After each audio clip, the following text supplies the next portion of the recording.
There is an appointed time for everything, and there is a time for every matter under heaven. A time to give birth and a time to die. A time to plant and a time to uproot what is planted. A time to kill and a time to heal. A time to tear down and a time to build up. A time to weep and a time to laugh. A time to mourn and a time to dance. A time to throw stones and a time to gather stones.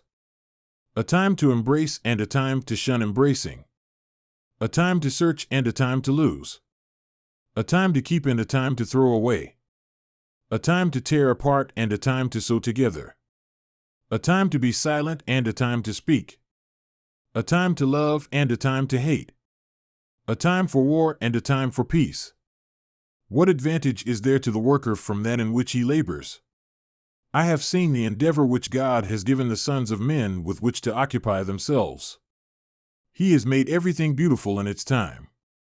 He has also set eternity in their heart, yet so that man will not find out the work which God has done from the beginning even to the end.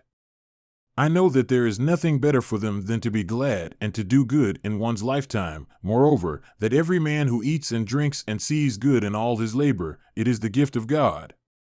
I know that everything God does will be forever. There is nothing to add to it, and there is nothing to take from it. God has so worked that men should fear him.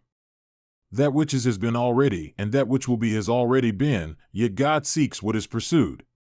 Furthermore, I have seen under the sun that in the place of justice there is wickedness, and in the place of righteousness there is wickedness.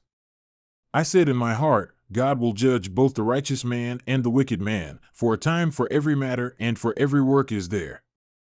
I said in my heart concerning the sons of men, God is testing them in order for them to see that they are but beasts.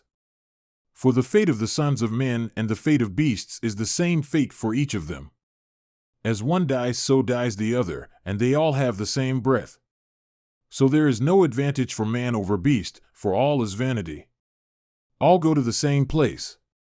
All came from the dust, and all return to the dust. Who knows that the breath of man ascends upward and the breath of the beast descends downward to the earth? I have seen that nothing is better than that man should be glad in his works, for that is his portion. For who will bring him to see what will occur after him?